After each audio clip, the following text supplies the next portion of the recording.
Stock market update. We've got a really good one again this week. Let's start looking at the data. Thank you all for joining this. Don't forget my campaign for $1million.com as well to teach 1 million people how to be better investors. That is the valuation of companies based on their price earnings ratio. In other words, their share price compared to their profitability. And what you can see over there is that energy companies are underpriced compared to their profits. Well, of course they are, because who can keep up with those billion-dollar, multi-billion-dollar profits that those companies are making? Banks, it's a similar story. Yes, they're hiking up your interest rates, but that's increasing their profit margins, and they are making crazy profits as well. I know, isn't capitalism just unfair? So what else have we got? Well, what we've also got is performance over the past week. The companies haven't delivered much. Well, I said that would happen last week, and the reason I said it would happen last week, and it's going to happen again next week, is I'm going to show you in a couple of slides' time. But yes, we've pretty much got negative returns for the whole week, a bit of profit taking as expected, as I said last week, except for Nvidia, which I own. So glad about that.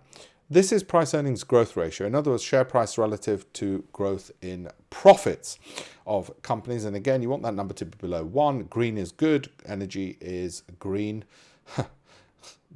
It's not. It's dirty, but it's green, if you see what I mean. And so they're doing well. Well, what about, and this is really what I want to talk about, and this is what really makes me excited.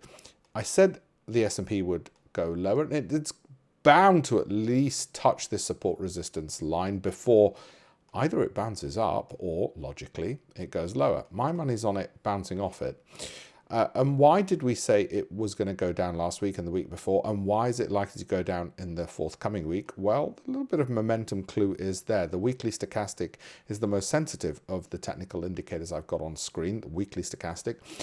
And that suggests it's got a little bit lower to go, not least because the monthly MACD is flat, and so it doesn't have that much influence.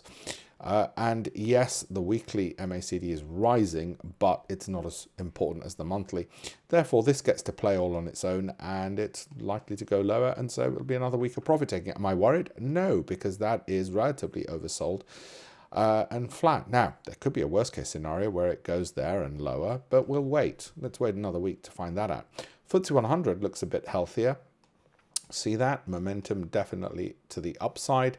Apple, well, here we go. That's got a little bit lower to go. Am I worried? No, it'll probably stay at that point. Even if it goes lower, it's done it before and start moving up. And may well actually go lower anyway, because it has broken that support resistance, which strictly is no longer valid. Alphabet, am I worried about this one? After such a nice rally and almost what looked like a breakout, which wasn't. Not really. It's a bit further along the line than Apple is, but we'll most probably do that and go back above this. That's where my money is. However, were it to go lower, which I don't think it will, it'll probably find some support there. So again, not one I'm worried about. Microsoft, which I love, 2 times leverage.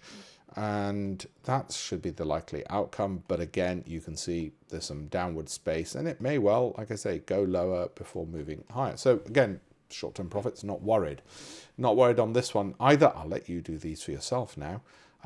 That's what I think's likely to happen, and that's flattened out and likely to rise. We're still on course anyway for that 53% return projected from down there, and you can keep up with this every week, of course. So don't forget to subscribe, like, and follow. We've got more. Don't worry, don't go anywhere. We've got a lot more stuff coming up. Warner Brothers, for instance, base should be going in that direction.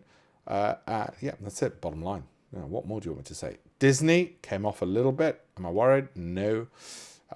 It's just going to do a bit of that before it goes back up, and I suspect it'll do that. So we're still looking at that.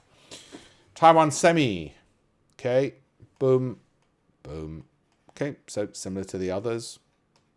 And you might say, hang on, they all look very similar on the technical basis. I thought these are diversified companies. Surely Taiwan Semi and Disney should not look similar to each other. You've been fooled. Stocks are very highly correlated in an increasingly interconnected world. Nvidia, which, as I said, I own, that is likely to continue doing that.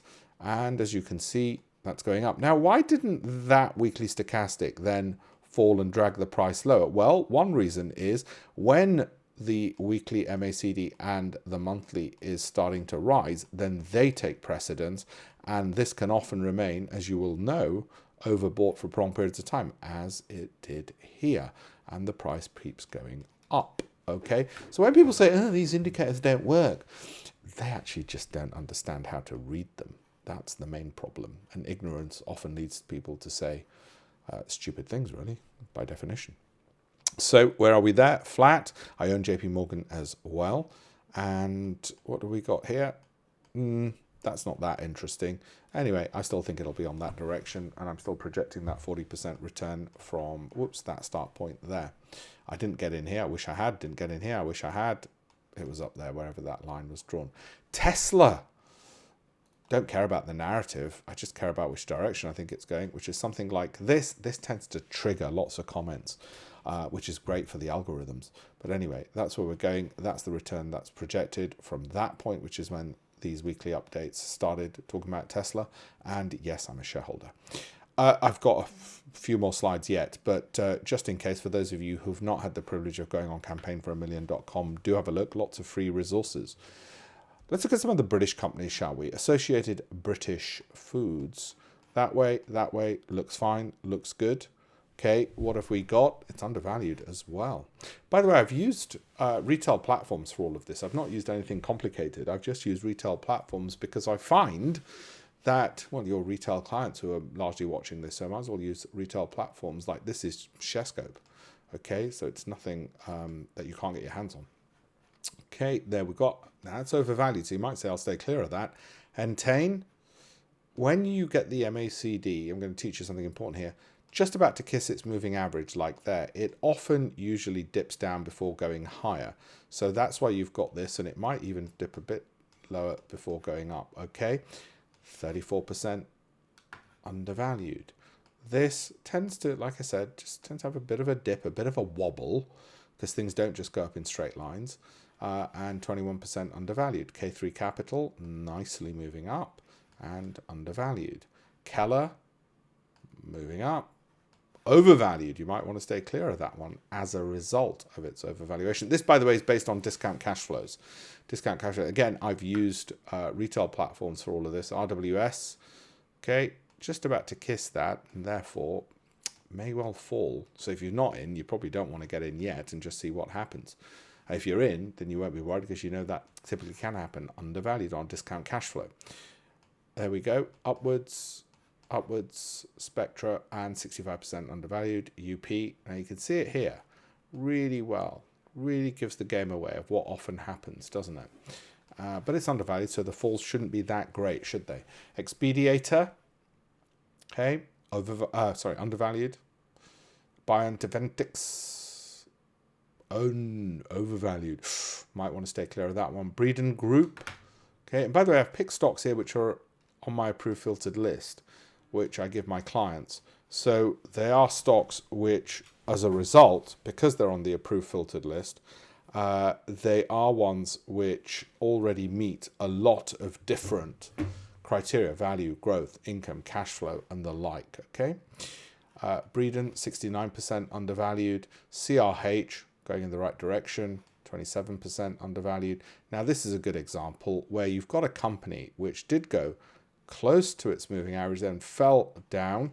Okay, each one of these bars being 1 month, and really collapsed. What might have accelerated that fall and we could have avoided it and seen it coming? Well, that it wasn't very undervalued. It wasn't significantly undervalued. AstraZeneca, but it's bobbling along and relatively undervalued. Robert Walters, see, it moved up and now it's moving down, so it's more of a wait and see, although it's significantly undervalued, so should be all right. Like I said, do visit all of that and subscribe, like, and do all those things you do on social media, and have a look at alpeshpatel.com/links to get copies of my free copies, downloadable, of my books on investing and some of my TV shows on Bloomberg, CNBC, CNN, and the like. Thank you all very much. Thank you.